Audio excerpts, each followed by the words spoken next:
Katika siku ya leo napenda au nataka katika siku ya leo nataka nikuonyeshe namna na sehemu ambayo wewe unaweza kupata kila unachokihitaji maishani mwako.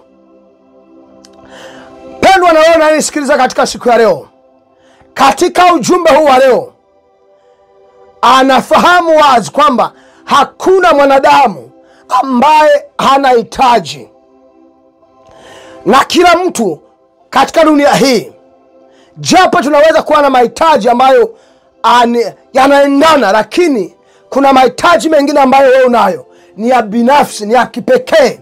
Sasa katika siku ya leo nataka nikuonyeshe namna na sehemu moja, nasema ni sehemu moja peke yake, sehemu moja na namna pekee ya kuweza kupata mahitaji yako yote siku zote katika maisha yako. Ninakusalimu katika jina la Bwana wetu Yesu Kristo. Ninapenda nikupe hongera sana kwa kuweza kuendelea kusikiliza neno la Mungu ambalo tunakuletea siku zote katika channel hii ya Canada Christ Holy Follower. Na siku zote anayekuletea ujumbe huu ni mwinjilisti Edmond Obedi. Na mpendwa, kama unavyojua, siku zote tunamhubiri Yesu Kristo, na hii ni sauti ya mtu aliye duniani na ulimwenguni kote, akipaza sauti na kusema, iweni nuru na iweni watakatifu wapendwa. Tuishi maisha matakatifu, maisha ya kumtukuza Bwana wetu Yesu Kristo, maisha mpendwa ya haki, maisha ya utaua wa kweli, yani uchamungu wa kweli, kwa sababu kweli imo ndani yetu, na kweli hiyo ni Yesu Kristo. Na ndio maana mpendwa, hatuwezi kulitaja jina lingine isipokuwa ni jina la Yesu Kristo. Hatuhubiri mawazo ya wanadamu, hatuhubiri yale ambayo tumefundishwa na wanadamu, bali tunahubiri kadri Roho wa Mungu anavyotufundisha, anavyotujuza nyakati tulizo nazo. Mpendwa, hizi ni nyakati za mwisho, yani ni nyakati mbaya sana. Kama unavyoona, wameanza kutudigitize, wanaanza kutubadilisha tuwe kidijitali zaidi. Tuko kwenye kizazi cha digital, yani digitalization digitalization if you like, whatever you say it. Na hapa namaanisha nini? Ni kwamba sasa hivi wameanza kuhakikisha kwamba kila mwanadamu awe na digital identity. Yani kwa lugha nyingine, wewe hauhitaji kuwa na labda kadi ya benki, hauhitaji kuwa na labda kitambulisho cha serikali. Wanaanza kutengeneza mifumo ambayo wewe unatumia vidole vyako au sura yako, unatambulika kwa kila transaction. Mungu atuhurumie wapendwa, dunia imeisha. Dunia inaisha. Nasema dunia inaisha wapendwa. Maana unavyojua na uhitaji ulio nao, najua hapa watakupata tu kiurahisi. Maana wanakuambia utakuwa na pesa nyingi benki, wewe tu ni kutumia kasura kako mahera yanatoka. Au unaenda kununua tu kidole naweka sijui kidole gumba, sijui naweka kidole cha katikati, sijui utaweka kidole gani. Lakini ujue ndio dunia ambayo au ndio sehemu ambayo tumefikia siku hizi tulizo nazo. Au Uingereza wameanza kutangaza mambo hayo. Sijui kama ni taifa la Vietnam, wanasema walikuwa wamefunga mifumo yote ya benki kwa sababu ya hii shida ya watu labda walikuwa wanakataa kwenda kidijitali. Kwa hiyo hamtakufa hovyo kweli. Na mahitaji ulionayo mpendwa, mahitaji ulionayo utapata wapi mpendwa? Maana aka ndo kale kampinga Kristo kanaingia. Tunasema maneno haya mpendwa, hatujui muda sio mrefu wataanza kufunga YouTube mahubiri yasiwapo mitandaoni. Watu wanapoambiwa haya wanasema YouTube kuna freedom ya expression. Sio kwa Wakristo mpendwa, sio kwa Wakristo. Sisi tunapingwa sana. Kwa hiyo huenda muda sio mrefu watasema sasa hivi mahubiri yasionekane tena mitandaoni. Hatujui ni lini mpendwa. Usiseme kwamba hii haiwezekani. Usije ukajidanganya kwamba hii haiwezi kutokea. Itatokea mpendwa, anytime soon. Maana mpinga Kristo yuko kazini. Yale yaliyoandikwa katika maandiko matakatifu lazima yatimie. Hakuna atakayezuia. Na sisi kama wahubiri lazima tusimame imara, tuhubiri injili ya kweli. Na ndio maana katika siku ya leo mpendwa, nimekuletea ujumbe unaosema jinsi ana sehemu pekee ya kupata kila unachohitaji maishani. Maana unajua tuna mahitaji mengi. Wewe mwenyewe hapa ulipo unajua unahitaji gani au una mahitaji gani. Sasa utayapataje? Utaenda wapi kupata mahitaji yako? Je, utaenda wakubadilisha uwe kidijitali zaidi? Utapataje mahitaji yote ulionayo kwenye maisha yako? Je, ni kwenda shuleni usome upate PhD? Maana mifumo ya dunia inatengeneza watoto wetu au inawaaminisha watoto wetu. Na wazazi wengi katika dunia hii wametokea kuamini kwamba mtoto asiposoma hawezi kutoboa kwenye maisha. Anapate madigrii, mavyeti, makaratasi. Ulishaona mtu anakula karatasi? Wewe ambao alinaposema hivyo mpendwa, sio kwamba na mimi sijapata hayo madigrii. Na kuuliza, ulishawahi kula hiyo degree yako? Labda una bachelor degree, labda una masters degree, labda una PhD degree 2 au 3, au una masters za program tofauti. Umesomea mambo mengi ya sheria, mambo ya development, mambo ya sijui ya unajua. Anyway, sitaki kuingia huko sana. Ulishawahi kula hiyo karatasi? Bado utakuwa na mahitaji mengine. Na hiyo karatasi unayopewa na serikali pendo haiendi kusolve maisha yako. Sasa utapata wapi mahitaji ulio nayo mpendwa? Labda wewe ni binti, labda wewe ni kijana, au wa kike au wa kiume, unataka kuoa au kuolewa. Unataka mme, unataka mke, unataka mchumba. Au wewe umeolewa, haujazaa, unataka mtoto. Miaka mingi mmejaribisha au mmejaribu, umeenda huko hospitali kubwa sana. Mimi nimeshuhudia mama mmoja hapa nilipo mpendwa, ameenda mpaka akafanya, yani amepitia mitambo yote wewe nayo usioifahamu, hujawahi kuona. Amepitia process bora za kidaktari, madaktari bora, ametumia pesa nyingi, hajafanikiwa kupata mtoto katika njia ya kawaida. Wameishia kumwambia kwamba yeye na mume wake kupata mtoto lazima watoe mbegu. Mtoto yule labda wana njia mbili, labda mtu mwingine akubali kuwabebea ujauzito, au ule mtoto azaliwe kwenye mitambo, waweke mbegu zile pale sijui na nini. Vitu vya ajabu sana mpendwa. Kwa hiyo sijui wewe unahitaji gani. Labda unahitaji pesa. Unajua pesa imekuwa kifo cha wengi. Mtu hata watumishi wanaanguka kwenye kaswara haka. Nisaidieni wapendwa, toa hapa nina nini. Anaishia kupabaya sana. Mwingine anahitaji labda la kuwa kiongozi fulani. Mambo mengi mpaka watu wanaacha njia za Mungu, wanaanza kuyakimbilia yale ambayo ni mahitaji walionayo. Sasa mpendwa, je, utawezaje kupata hitaji au mahitaji yote ulionayo salama salimini? Maana njia hii ambayo ninakupa katika siku ya leo ni njia ambayo ndio njia pekee itakufanya upate vyote, au upate mahitaji yote ulionayo maishani.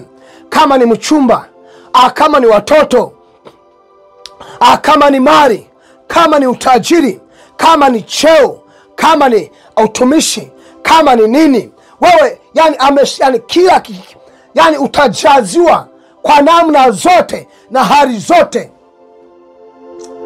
na bado ubakie kuwa salama kabisa, usiathirike kwa namna yoyote. Forget about hii mipango ya mpinga Kristo ambayo nimeeleza hapa nyuma kidogo, kwamba tunabadilishwa kwenda kidijitali. I don't know, Wakristo wamekaa kina midomo iko hivi. Siku hizi mnahubiriwa injili tu za kutoa na kubarikiwa na kuinuliwa na kuwa wafanyabiashara wakubwa na kwenda kwenda kuchukua mizigo China, au sijui kuwa watu maarufu sana, sijui mnapigania kuwa waimbaji wakubwa sana, wahubiri maarufu sana, wana mashuhuri sana. Lakini mnasahau wapendwa, kwamba tuko katika nyakati mbaya na mbovu kweli mpendwa. Shetani yuko kazini. Asijui kama unafuata takwimu za dunia kwenye mambo ya dini. Inaaminika siku hizi kwamba Uislamu ni dini ambalo linaongezeka sana duniani. Yani wafuasi wanaendelea kuwa wengi sana duniani. Kwa nini? Hawa jamaa wanafanya hata vitu kuliko Wakristo wenyewe. Mnazochukiana. Unamwona ndugu yako, unamwona ndugu yako kabisa hana chochote, yani yuko hovyo kweli. Ndugu yako hana chochote, unaondoka na wewe una kila kitu, unamwambia aende huko, Mungu atambariki.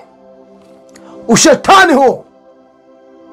Na ndio maana wewe mpendwa, ambao umekuwa na uhitaji na kuletea neno hili, naamini itaponya maisha ya wengi sana.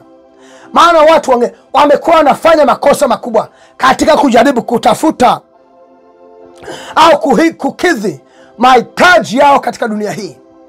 Wengine wanakimbilia kwa waganga wa kienyeji, wengine watajiunga Freemason, wengine watakimbilia kwa hawa majangili hawa, matapeli hawa wa mambo ya kiroho, ambao wanauza maji ya upako, mafuta ya upako, vitambaa vya upako, wanaotoa pesa makanisani. Wengi wanakimbilia huko. Bado hizo sio njia, au hiyo sio njia bora ya kupata au ya kujaziwa mahitaji yako yote katika maisha yako mpendwa. Asili ni moja tu, na watu wengi wameteseka, wamehangaika, wametaabishwa katika dunia hii kwa sababu hawajui njia hii ni njia gani. Njia gani mpendwa? Na ndio maana katika siku ya leo mimi naamini ujumbe huu Mungu anaongea na mtu. Roho Mtakatifu anasema na mtu.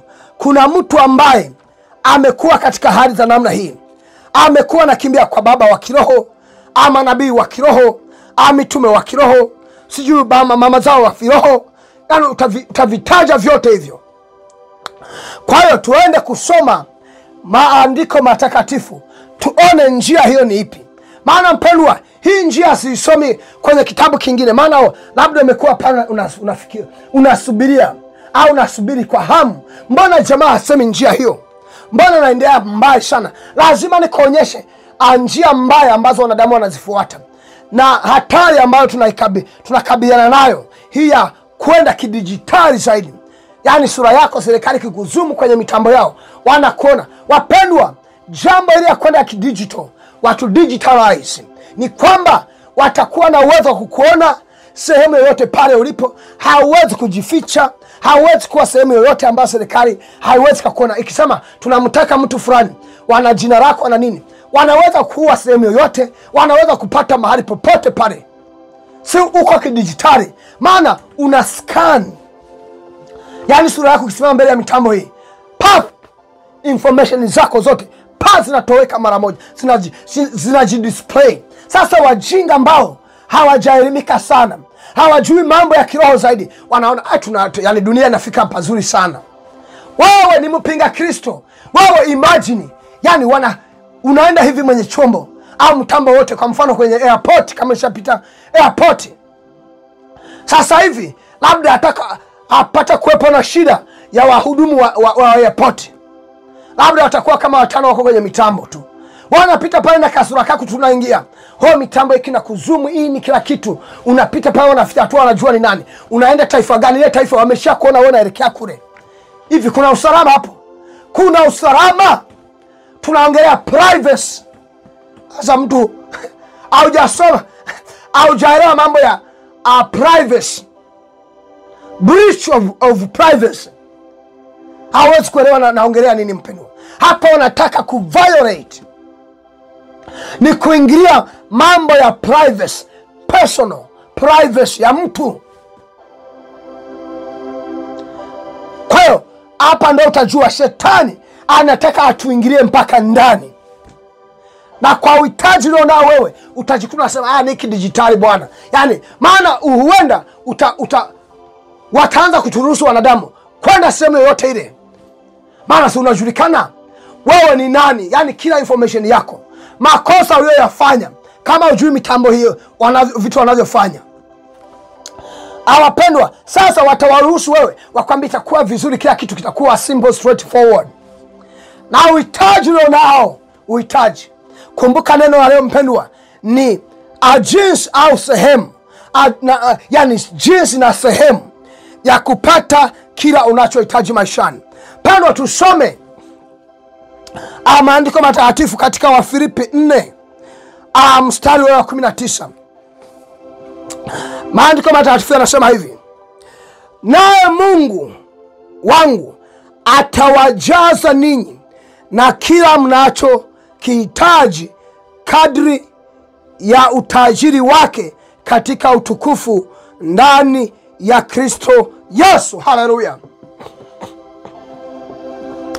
Jina la Yesu Kristo alipewe sifa. Pendwa, anasema naye Mungu, naye Baba Mungu wa mbinguni, naye Mungu aliye hai, haleluya, atawajaza wapendwa, atawajaza ninyi na kila mnacho kihitaji. Anasema na hiyo itatokana na kadri ya utajiri wake Mungu aliye hai na katika utukufu wake ndani ya Kristo. Haleluya, ndani ya Kristo Yesu. Kwa hiyo mpendwa, hautaweza kupata mahitaji yako, hautaweza kujaziwa mahitaji yako yote, yataweza kukamilika kwa kuililia serikali yako, au labda kwa kumtafuta mtu ambaye ni tajiri auende kumlilia. Hapo ndio utajikuta unaingia pabaya zaidi. Na ndio maana tunawaonya na kuwaonya moja kwa moja katika ujumbe huu kwamba iweni makini na hawa watumishi wa kishetani. Maana mpendwa, wameanza kumsambaza shetani, wameanza kuimarisha utawala wa shetani kwa kusambaza utawala wa shetani katika njia ambazo huwezi kuziona. Kwa hiyo hapa Mungu anatukumbusha katika siku ya leo kwamba unahitaji nini baba, kwamba unahitaji nini baba, unahitaji nini mama yangu, unahitaji nini dada yangu, unahitaji nini ndugu yangu, unahitaji nini kijana, unahitaji nini dada yangu. Anasema hitaji ulionalo atakujazia Mungu akadiri ya utajiri wake katika utukufu wake ndani ya Yesu Kristo. Kwa hiyo ukitaka kufanyiwa chochote, pendwa, njoo kwa Yesu. Mungu atajaza ukiwa ndani ya Yesu Kristo. Na hapa mpendwa, hajasema kwamba uende kwa nabii, hajasema Mungu kwamba utajaziwa mahitaji yako kwa kwenda kwa nabii akuzie maji ya upako. Mungu au maandiko matakatifu hajasema kwamba utajaziwa mahitaji yako kwa kwenda kwa mtume fulani. Mungu hajasema kwamba utajaziwa mahitaji yako pendwa kwa kutoa sadaka nyingi. Hajasema Mungu kwamba utajaziwa mahitaji yako kwa sababu wewe unaenda kanisani. Hajasema Mungu kwamba utajaziwa mahitaji yako mpendwa kwa kuwa wewe umemvarisha mtumishi fulani, mwinjilisti Edmond Obedi. Mungu hajasema kwamba utajaziwa mahitaji yako kwa kuwa wewe umefanya sijui umetii taratibu na kanuni za dini lenu mpendwa. Hapana mpendwa, amesema atafanya hivyo. Ni kwa nini? Ni kwa kadri, anasema ni kwa kadri ya utajiri wake katika utukufu ndani ya Kristo Yesu. Kwa hiyo wewe ukijipata tu ndani ya Kristo, acha kuhangaika, acha kuwaza, acha kuhofu kesho utakula nini, utavaa nini, utakunywa nini, au utafika kule kwa njia gani, au utaponaje, utapataje mke, utapataje mme, utapataje mchumba, utapataje pesa, utapataje mali, utapataje utajiri, watu watakukubalije. Pendwa, hayo yote yanapatikana kwa Mungu, anasema ndani ya Yesu Kristo. Kwa hiyo kama unaona umekuna teseka ovyo ovyo, njoo kwa Yesu, mkabidhi maisha yake. Na kama unaona kwamba amechelewa mpendwa, lazima ujifunze kuelewa kwamba hata kuchelewa kwa Mungu au hata Mungu kuchelewa kutenda kitu katika maisha yako, kwamba nalo ni jibu kati ya majibu ambayo wanadamu tunatakiwa kukubaliana nayo, na sio sisi tu kwenda na miemuko, kwenda na tamaa zetu. Mbona hatendi Mungu? Nataka kufikia mwisho wa mwaka, au hata tukiimba ule wimbo kwamba Mungu siache mwaka huu upite bila kutenda maajabu na miujiza. Haimaanishi kwamba sisi tunamlazimisha kwamba haiwezi kupita. Tunamwambia Mungu siache, Mungu siache, ndio tunamuomba, tunamsihi, tunamkumbusha Mungu mpendwa. Lakini hata mwaka ukipita, miaka miwili, miaka mitatu, miaka mitano, miaka 7, sisi tunaamini bado tunasimama na kwa imani ndani ya Yesu Kristo, tukiamini Mungu atatenda. Kwa hiyo mpendwa, mahitaji yako yote hauwezi kuyapata kwa kuwa wewe umetia bidii sana. Wengi si wanakuambia hivyo, au kwa kuwa umesoma sana. Hapana, hizo ni moja ya njia ambazo zina uwezekano au zinatoa uwezekano wa wewe kufikia kile unachokihitaji au unachokitaka, lakini hautaweza kupata kwa kutosheka, yani mpaka unajaziwa. Maana ukumbuke hapa amesema atakujazia hitaji ulionalo au mahitaji ulionayo. Na ndio maana mpaka siku za hizi unashangaa kwa nini matajiri kama akina Elon Musk, akina Bill Gates, au akina sijui ni nani kwenye taifa lako najua ni tajiri mkubwa, kwa nini ana pesa za kutosha bado ndiye anayenyanyasa, anatesa watu waliobakia duniani kwa kutafuta pesa nyingi zaidi? Kwa nini hatosheki? Hawezi katosheka, maana vile ni vya shetani hivyo navyo. Sisi ambao tunapokea kile ambacho kinatokana na Mungu, yani kimetoka kwa Mungu, pano tunajaziwa, tunaridhika, tunaishi katika hali ya kuridhika. Haleluya! Ndio maana wanasema kwa Kiingereza, be contented with whatever you have. Yani hata kadogo uliko nako, ridhika na kile ulicho nacho kwa Kiswahili. Wapendwa, tujifunze kuridhika. Mungu huyu kama ameahidi kukutunza wewe, akasema angalia ndege wa angani, angalia matembo wa porini, wanyama wakubwa ambao wanakula vyakula matani kwa wiki, wanatosheka. Sasa wewe anasema angalia hata maua ya porini ambayo kwa uzuri wake hata Mfalme Sulemani kwa jinsi alivyokuwa amejimarisha kimaisha, wanasema kwa uzuri wote ule wa Mfalme Sulemani wala hawezi kufikia maua haya porini. Na haya yapo leo, kesho yamenyauka au yamekauka kabisa, hayapo. Anasema je, wewe si mwenye thamani kuliko hawa ndege wa porini na maua ya porini? Na ndio maana mpendwa, ajipe thamani ulionayo. Mungu anafahamu, Mungu anaelewa, anaujua uhitaji wako, anachotaka wewe ufanye kaa ndani ya Yesu Kristo, maana amesema haya yote atakamilisha kadri ya utajiri wake katika utukufu wake ndani ya Kristo Yesu. Na ndio maana wewe, utukufu wako, mimi na wewe na mimi, upo ndani ya Kristo Yesu.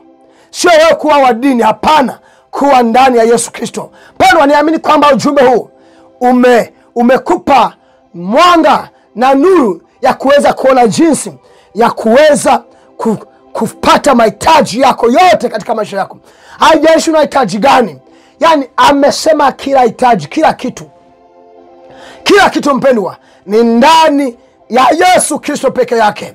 Na niamini kwamba ujumbe huu umekubariki mpendwa. Tuendelee kwa pamoja kupokea maneno ya Mungu. Na niamini kwamba utasambaza ujumbe huu ili kwamba upate kuwasaidia watu wengi ambao wana mahitaji, wanaamini kwamba Mungu hajatenda, lakini na kuhakikishia kwamba Mungu yuko tayari kuwatendea kipindi watakapokaa ndani ya Yesu Kristo maisha yao yote. Mpendwa, wabarikiwe katika jina la Yesu Kristo. Amina.